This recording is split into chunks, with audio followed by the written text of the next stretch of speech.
Hello friends, मैं Pranita प्रणूस kitchen में आपका स्वागत करती हूँ। और आज हम बना रहे हैं सिकंदराबाद का फेमस यखनी पुलाव।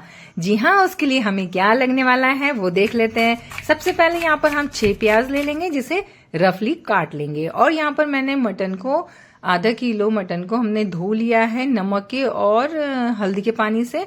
उसे अच्छी तरह से पानी पूरा निथार लेंगे। अब उसमें हम डालेंगे खड़े मसाले, जिसमें कि मैंने डाले हैं काली मिर्च, बड़ी इलायची, छोटी इलायची, जावित्री, तेज पत्ता और दालचीनी, लौंग, इलायची, उसके बाद तेज पत्ता डाला है और काली मिर्च डाली हुई है। इन सब मसालों के साथ हमें डालना है जीरा पाउडर और जीरा पाउडर नहीं डालना है, उसमें हमें सैगा जीरा डालना है और सौंफ डालनी है। और ये जो प्याज हमने बारीक काटा हुआ है उसे भी हम उसमें डाल देंगे। फ्रेंड्स, यहाँ पर जो है ना यखनी बनाई जाती है वो एक अलग तरह की बनती है, वो ही खास होती है। तो वो ही हमें आज सीखना है। और यखनी किसे कहते हैं वो मैं आपको लास्ट में बताने वाली हूँ कि यखनी क्या चीज है भाई। तो बहुत ही अच्छा है, बच्चों को बहुत पसंद आता है। जी हाँ, इसमें एक इंग्रेडिएंट बहुत इंपॉर्टेंट होता है, वो जरूर डालें।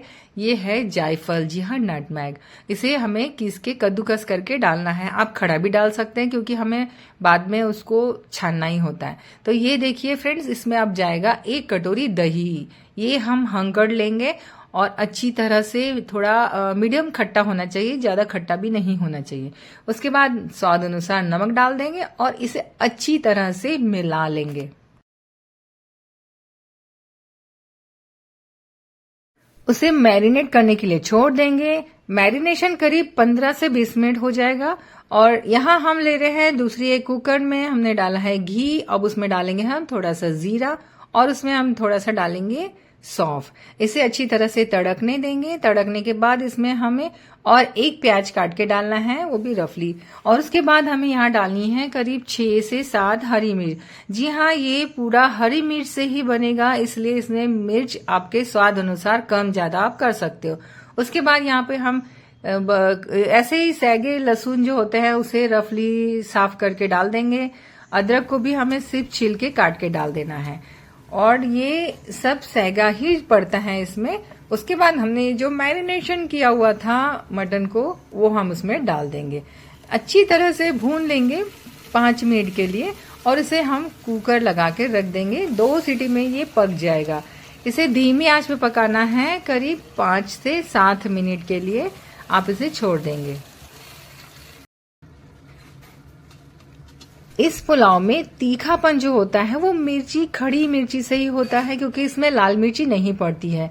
तो हमें यहाँ पर लाल मिर्च खड़ी जो है वो भी डालनी है।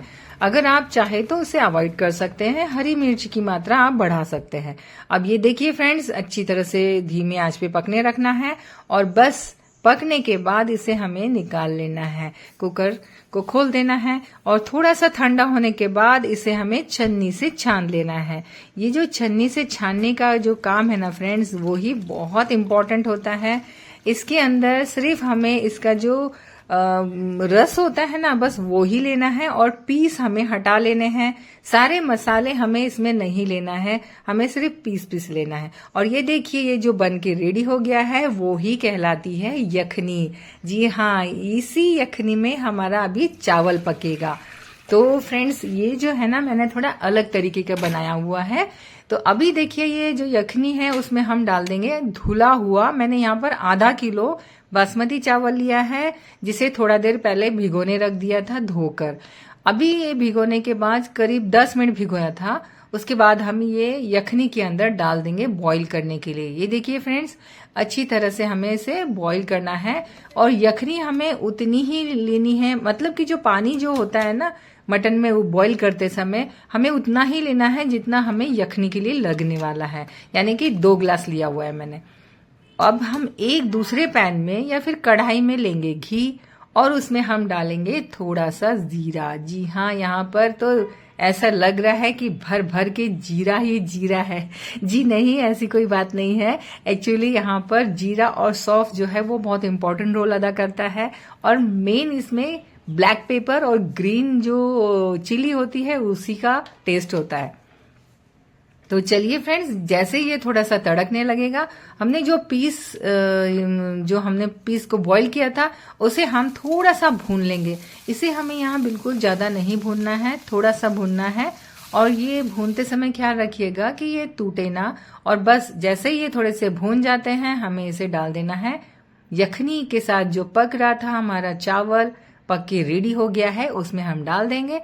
और बस ऊपर से आप चाहे तो ड्राई फ्रूट्स डाल दीजिए, चाहे तो आप तले हुए प्याज यानी कि जो बरिश्ता कहलाता है वो डाल दीजिए। मैंने उसमें नहीं डाला हुआ है क्योंकि मुझे पर्सनली वो इस पुलाव में मजा नहीं आता है। इसमें ये ऐसा ही सिंपल जो होता है ना, माइल्ड सा टेस्ट और माइल्ड सा जो टेक्सचर होता है, वो ऐसे ही बहुत अच्छा लगता है। यही यखनी पुलाव का एकदम खासियत है, क्योंकि इसमें जो मसाले हैं वो मुंह में नहीं आते हैं, बिल्कुल उसका सिर्फ टेस्ट आता है। तो चलिए फ्रेंड, आप इस सिकंदराबादी यखनी पुलाव का मजा उठाइए। हम मिलते हैं अगले किसी और रेसिपी में। तब तक के लिए हेल्दी खाइए, हेल्दी रहिए और अपना ख्याल रखिए। फ्रेंड्स, ये जो पुलाव है ना, ये जो यखनी पुलाव है ना, उसकी यखनी बहुत ही अच्छी बननी चाहिए, वो इम्पोर्टेंट होती है। और आप चाहें तो इसको रायते के साथ या फिर दालचा के साथ भी सर्व कर सकते हैं। Okay, bye bye. चलिए हम मिलते हैं अगले किसी और रेसिपी में। Thank you for watching. जय हिंद, बाय बाय। और please like, share and subscribe. और मुझे कमेंट करके जरूर बताइएगा कि आपको ये यखनी पुलाव कैसा लगा।